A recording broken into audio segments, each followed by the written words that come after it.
Hello everybody, it's Andrew Hutchings here, and I am not a licensed physician, but I am a scientist, and I do have a degree in biochemistry and molecular biology. And I can say that now, even though I knew just as much as I did the day before. I mean, technically I don't have the diploma yet, because it takes like a few months, but yeah, this video is about the Delta variant of COVID-19, just because I saw a video as I was checking the upload status of my videos. I clicked on it. I didn't even bother really listening. I mean, I was listening to it, but I was actually just leaving a comment to somebody who's like, oh, let me guess. Each year it's going to mutate and we're going to have to get a new jab. Well, that does seem to be true, and you know why? Well, not that this virus was made in a lab. And for YouTube moderators, I am an actual scientist. This is my specialty, so don't take down my video and put a strike against my account like you did the last time. That will really piss me off, and it's not fair, it's not right. I don't know what else to say, just don't mess with my video, please. Now, I have to admit, I could know a lot more about the COVID virus than I do. And the reason is because I've been sick of it. I don't care so much about it. I cared about it about a year ago. I was concerned back then. I was afraid back then.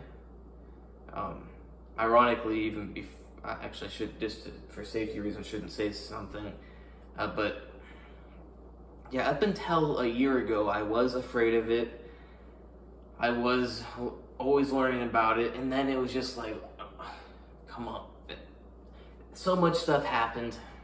Like, for example, in this video that I was just watching, they quoted a study in The Lancet. Well, The Lancet also published a study saying that hydroxychloroquine kills coronavirus patients. Guess what? It didn't. Or perhaps you could say, we don't know. You know why? Because the study was completely fabricated. Just out of thin air. Those patients never existed.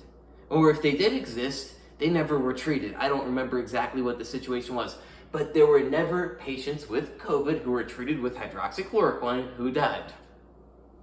Now, I don't mean that there aren't somewhere out in the world, but that study itself, those patients with that treatment, with those outcomes, did not exist. Later, The Lancet got caught and had to retract this publication. The Lancet is one of the oldest, most well-respected journals there is. I told this to a fellow scientist who now actually has me banned on Facebook, all because he can't stand to, you just can't unfriend somebody. You gotta it's not like I'm messaging him or anything, you gotta ban them from, just because he has different beliefs about certain things. But also, just so you know, in case you're gonna think that I'm wrong about this stuff, his specialty is not biological sciences. His specialty is the kind of chemistry I could have gone into, but I find extremely boring. I mean, not extremely boring, it's interesting and stuff, but I like the human body. He deals with non-organic, like micro-electric switches. I won't go into it too much. We went to high school together. Have kind of similar hair. I was always bigger and stronger. I mean, he's taller than me, but I was bigger and stronger. But yeah, he was a little baby, banned me from Facebook. But yeah, what was I talking about? The Lancet. Oh yeah, because we discussed that with each other.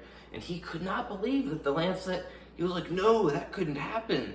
The Lancet's really reputable, blah, blah, blah. I'm like, check it out. And he didn't. His mind was blown. But he still decided to ban me on Facebook because, I don't know. So why is it that we will keep seeing new variants of the coronavirus? Now, I hope you can read between the lines, because I don't want the YouTube video taken down, but the reason is because This virus was of course not designed by anybody. There's no intelligent design in it. It's not a masterpiece. It's not something I wish I would have made. I mean, I wish I would have made it, but I wouldn't have released it.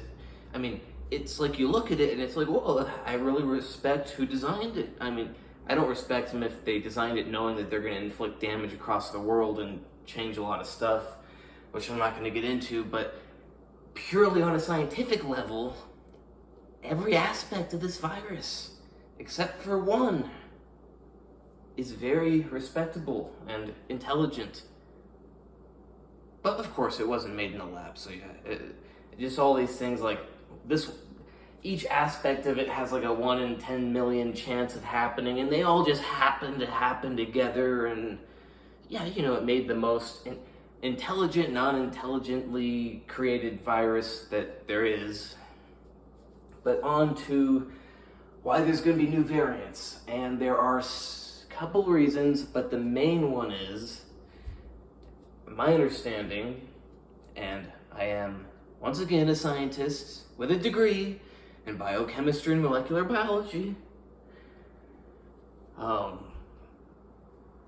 I admit there's probably more to this, but the main thing seems to be, and anyone who tells you X, Y, and Z is, you notice I always am like really hesitant to say something as if it's fact. That's because that's how you're supposed to be as a scientist. You're not supposed to just go around, oh yeah, it's this way, it's that way. No, it seems to be, our experiments suggest, well, it seems to be in the experiments, the data on the sequence of the virus, in particular of the spike protein that binds to the ACE2 receptors, which aren't actually receptors, they're enzymes on the surface of cells. That spike protein, its active site, which is the part that binds to the ACE2, has amino acids that can be switched out for other amino acids, which will allow it to bind even better to the ACE2, or, it can also change in a way that it'll bind a little bit worse or about the same, but regardless, of course, no one chose these amino acids to put in this location of the virus, but it just happened to, low battery, it just happened to have these amino acids that very easily mutate, interchange with each other. I didn't really want to say mutate because it gives you the wrong idea if you don't really know about this stuff really well, but so the genetic sequence determines the amino acid sequence. The amino acid sequence determines the protein structure and its binding because of its electronic properties. And certain amino acids have certain electrical properties that are similar to other amino acids. So they're able to switch with each other and get the same job done. If one of them was very polar, let's say, and the other was very non-polar, they probably wouldn't switch. It wouldn't work so well. Binding would go, not a good idea. But if you choose specific amino acids, they have a few they can go to that can replace their function. And that seems to be what just happened to happen with this virus, is that it just happens to have a lot of amino acids in its active site that have a lot of close relatives that can also get the job done. And I admit when I don't know things entirely, but the good question is, how did they design, no one designed it. But I don't know, maybe if I think about it some more, I'll figure it out. But like I said, I don't tend to think about this stuff. But as I explained, the amino acids can switch out for like their relative amino acids that do the same kind of binding or perhaps even a little better. But for some reason, whether it's perhaps it keeps the electronic and structural properties of the active site the same and everything else changes shape a bit, I don't know exactly. I don't know if anybody knows, but antibodies do not bind to the mutated spike protein with the mutated active site that binds better to the ACE2. the antibodies don't bind to it as well as the original one.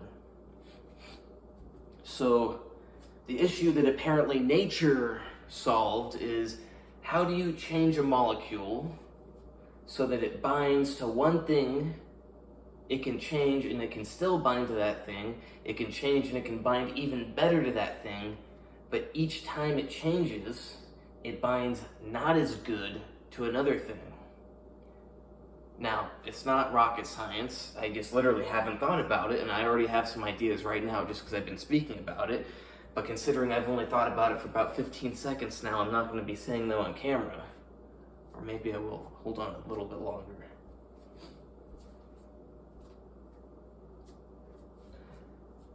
Okay, no, I'm not going to get into it.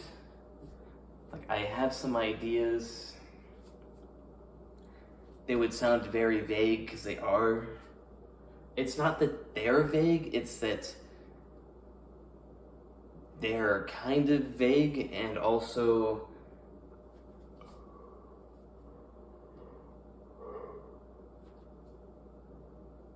I'll just say it too, because remember, like I said, I got bored of this coronavirus stuff. I stopped looking into every single last little detail. So basically, you just I mean, I pretty much already said it, but me saying it again, you don't get to see what I'm seeing when I say it. You change it so that it binds better to one thing and it doesn't bind as good to the other, which is exactly what I said before, except now I have some ideas, but I can't convey them to you. That's great, yeah. It's just everything has properties, electronic interactions with each other, and you just would want to optimize them more for this one thing over this other thing. And you make those amino acids so that when they switch out for their relatives, that it's going to increase binding for this one thing, but this relative amino acid is also going to decrease binding for this other thing. But it is very tricky because the antibodies and the ACE2 enzyme, which everyone calls a receptor, bind to pretty much the same spot. Now, I have not looked into whether they actually bind it the same way, because just because something binds a receptor does not mean that it binds the receptor the same way that something else does. It may have 2 hydrogen bonds with it, whereas something else has 5 hydrogen bonds with it. It may have a big old alkyl chain on part of it and the other one doesn't. And just because something binds a receptor doesn't mean it binds it the same way as anything else binds it. And I have not looked at any 3D models of ACE2, the spike protein, and the antibodies. Maybe I will. I hope you like this video. I hope it brings some interesting thoughts to your head. My website is finally not completed, but it is up and running for consultations. And I've got my custom picture of myself on the front page. And the consultations part says they're free, but they're not free. It costs money. I can't live off, like, drinking air. I mean, I can breathe air, but I can't eat air. I gotta pay for food. I gotta keep a roof over my head and stuff. So yeah, my website is andrewhutchings.org. My Instagram is natural_true_fitness. You can hire me for anything as long as it's not illegal or extremely immoral.